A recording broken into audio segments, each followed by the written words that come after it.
No face, no case, no trace, no waste in the crypto game. He's the ace in the race. No face, no case, no need to replace the king of the chain, staying in his own space.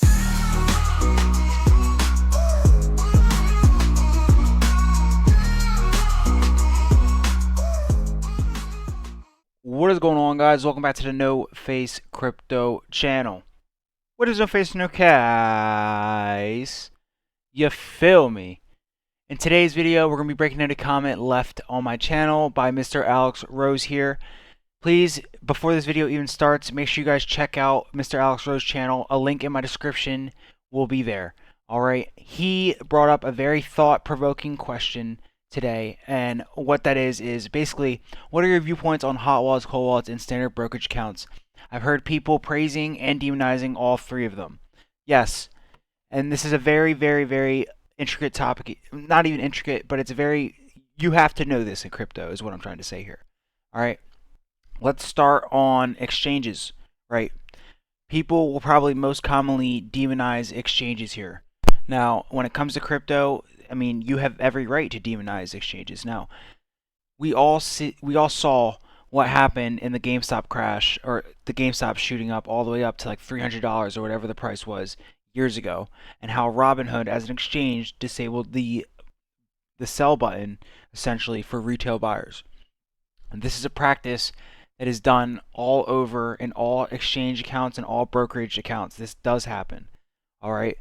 And so it's almost unavoidable in today's world. There is one way to avoid it, but what happens here is when you have your crypto stuck on an exchange or stuck on a brokerage, and let's say XRP goes up to $1 million, do you really think in your right mind that that exchange is going to let you sell your XRP for $1 million when you have all these fees you have to pay?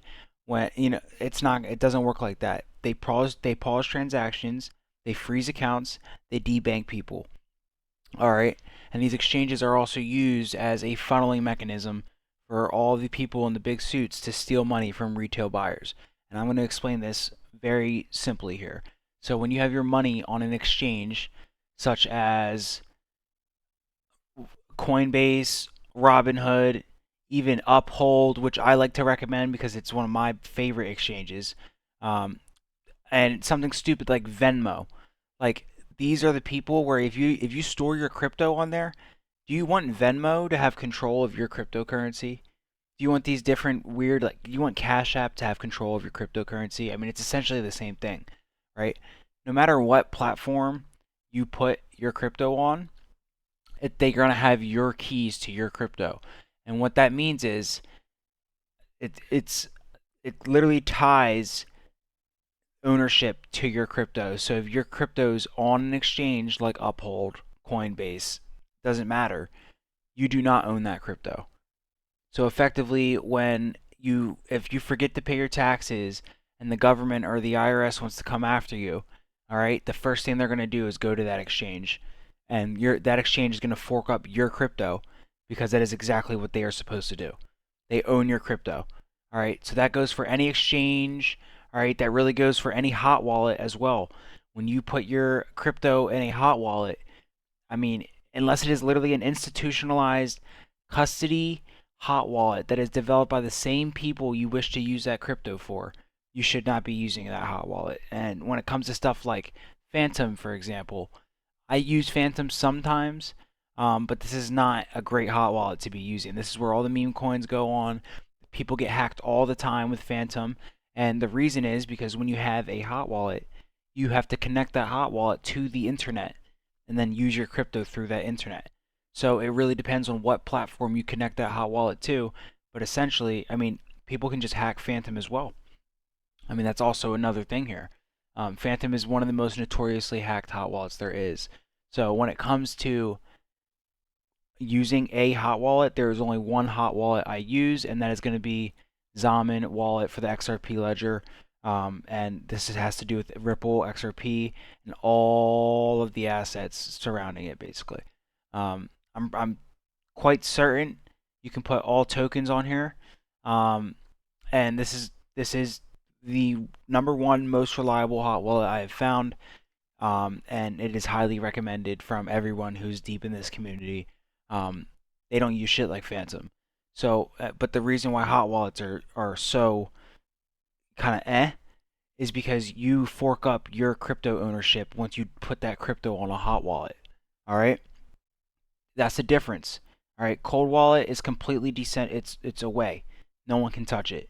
When you have it on a hot wallet that is connected to something, you put your XRP, you put your Bitcoin on a hot wallet. Your your keys to your crypto are out of your hands. Okay, you no longer own that. So it's easy for people to hack. It is easy for someone has your keys. Government can come take that shit. You could connect it to a bad website. Then they can take it in a matter of seconds. You won't even be able to do anything if it's not a verified website. There's a million bad things that can happen here. All right. So I only use Zaman when it comes to using a hot wallet. This is the number one most trustworthy one. You guys can go ahead and look into that yourselves, but you just trust me. Take my word for it. There's people out here using Venmo and Phantom to stack up all their crypto. Okay, ridiculous. So with that being said, we go on to the topic of cold wallets. All right, hot wallet connected to the internet. Cold wallet is not connected to the internet.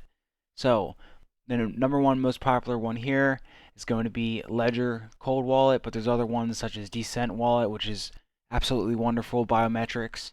As you can see here, we also have Tangent Wallet as well. Don't ever get this Tangent ring here. You should never be wearing your cold wallet anywhere. And I'm gonna go ahead and get into that in just a second. But we have Tangent, Decent, Ledger, and a million other cold wallets. It's really important that when you are purchasing a cold wallet, which by the way is the number one recommended way for individuals to hold their crypto. Remember, exchanges, brokerage accounts, and hot wallets, you do not own your crypto when you have that. It might be on your phone, but you don't actually own it. I need you guys to really, really understand that. So, once you go to the cold wallet side of things, you now own that crypto. And what that means is once you get a cold wallet, you get a set of words that are tied to you and you only that you must guard with your life, essentially. And that is the keys to your crypto. In the event that you lose your physical cold wallet or something bad happens, you can take those keys and recover your crypto. But when you use an exchange, a hot wallet, or a brokerage account, you do not own those keys anymore. And therefore, you do not own your crypto. I hope we are understanding that now. So, what's very, very, very important here is when you're purchasing a cold wallet, which is the only way you should be holding your crypto, it has to be from the legit website.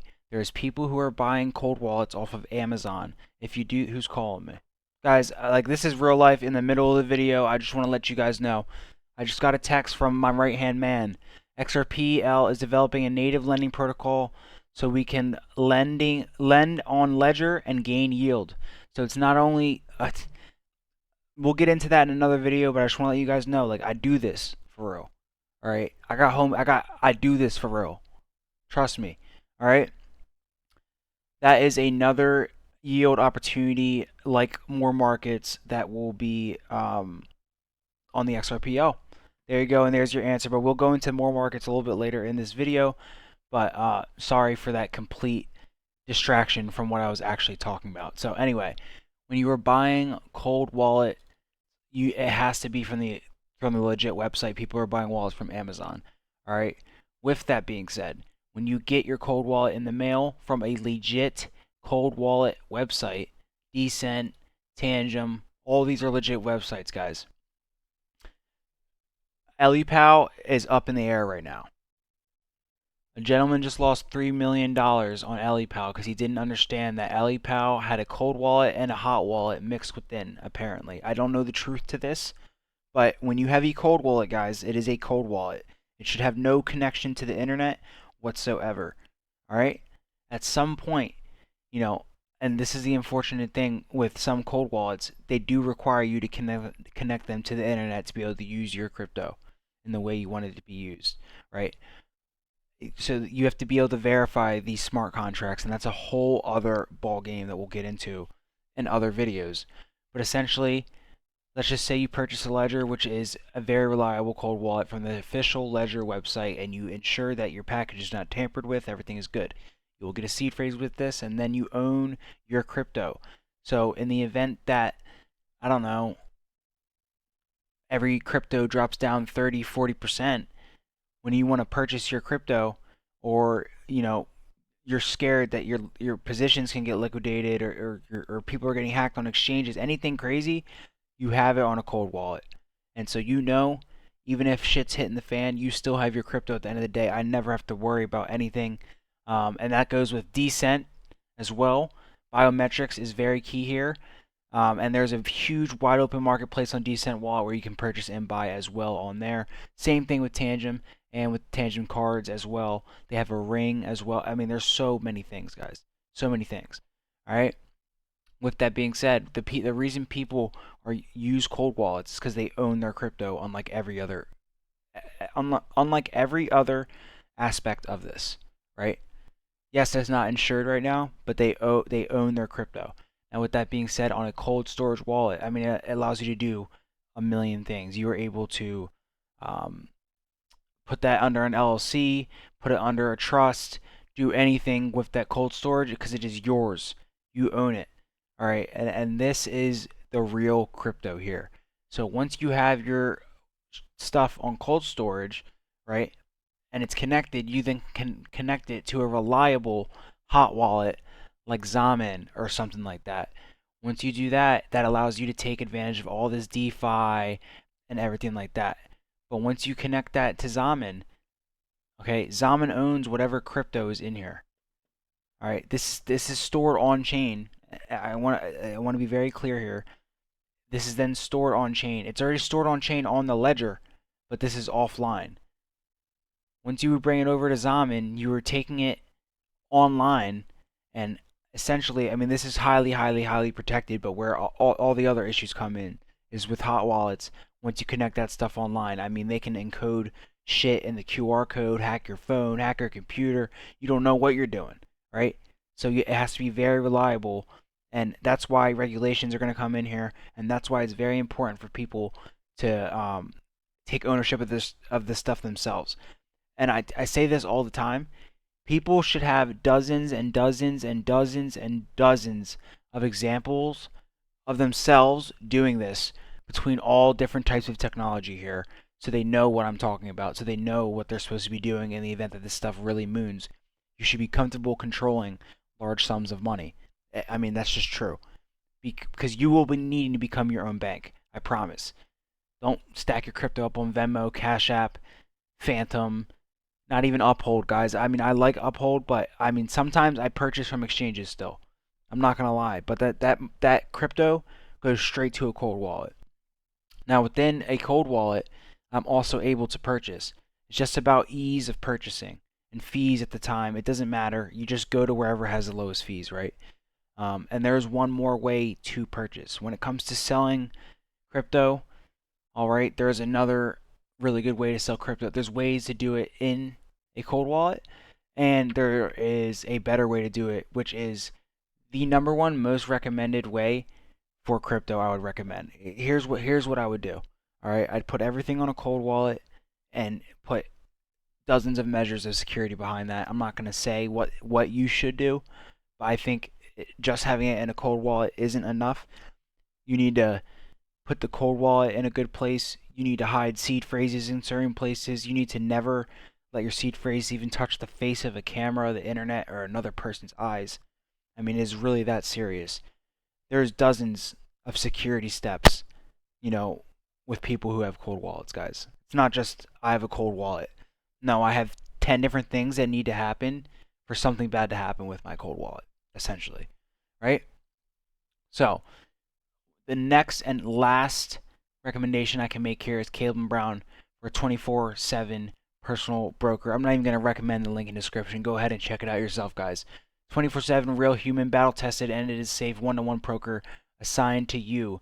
Unlimited pairings, unlimited coins. All right, safe and secure. Fixed fees for all trades.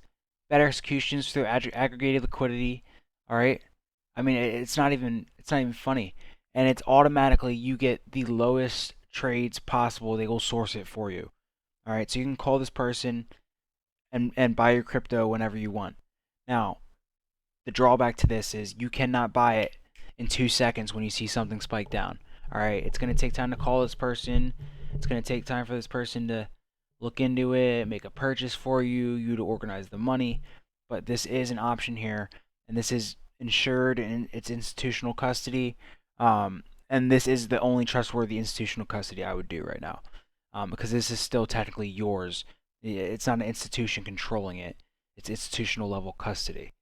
All right, but you still own your crypto essentially. All right, you take your crypto off of the cold wallet and give it to Caleb and Brown if you want to, or you can just DCA into a Caleb and Brown account and have them take custody of that. There's a million benefits and pros and cons to doing something like this, but most commonly it is cold storage that people are using, and it is going to be people who are finding the lowest amount of fees when they are trying to purchase that crypto. When it comes to selling the crypto, you can also go to something like Caleb and Brown, and they have tax advisors that will help you deal with this as well. But people are not selling their crypto. They are now in the arbitrage, the lending, the DeFi space, and people are now earning real passive income in real life off of their crypto. These are assets. These are not, representations of, it's a representation of money and stuff, but these are real assets, and they can be programmed to use for certain different things, which I believe XRP is well on the path to doing. And that is what I will be discussing in the next video. But you take that off of cold storage, you throw it into DeFi, and that is exactly kind of what I'm getting here. When it comes to purchasing, go for the lowest fees. You can even go to some liquidity pools and just trade directly on there on a decentralized exchange, which I will also be discussing in another video. I'm sorry, I've been yapping for so long, but there's a lot to kind of cover in a topic like this. It is very simple at face value, but when people are first getting into crypto or they're really looking into what hard wallet or cold wallet to buy, it gets complicated. You really want to go with something that is trusted, cold, secure, and you need your custody of crypto. That's what I will always recommend. And I would recommend having something lined up for if you are wanting to sell, and if you do not want to sell at some point in the future, you need to have options for DeFi and being able to earn your own passive income. And whether that be file under an LLC, file under a trust, get tax advisors, put a system in place. All that matters right now is that you hold your crypto and stay still and start developing a plan, because something is coming. And that's about all I have to say in this video. You feel me? But we will go ahead and take a look at the crypto bubbles. Not bad. I'm out of here. Masked up tight like a thief in the dark. No face, no case, that's the spark of his art. Charts crashing, burning like the 4th of July. But no face, crypto still flying high. He rides the wave while the rest just drown. Rich list rider, wearing the crown. Liquidation storms can't crack his code. He built his empire on the blockchain road. No face, no case, no trace, no waste. In the crypto game, he's the ace in the race. No face, no case, no need to replace the king of the chain, staying in his own space. When the market turned red and the bulls went blind, he stayed steady, sharp, mastermind refined. While wallets froze and traders wept, he flipped the script and his ledger kept. Bag so heavy, it bends the rules. Swimming through the sharks while they fight for pools. The greatest YouTuber to grace the scene, turning bear markets into a money machine. No face, no case, no trace, no waste. In the crypto game, he's the ace in the race. No face, no case, no need to replace the king of the chain, staying in his own space.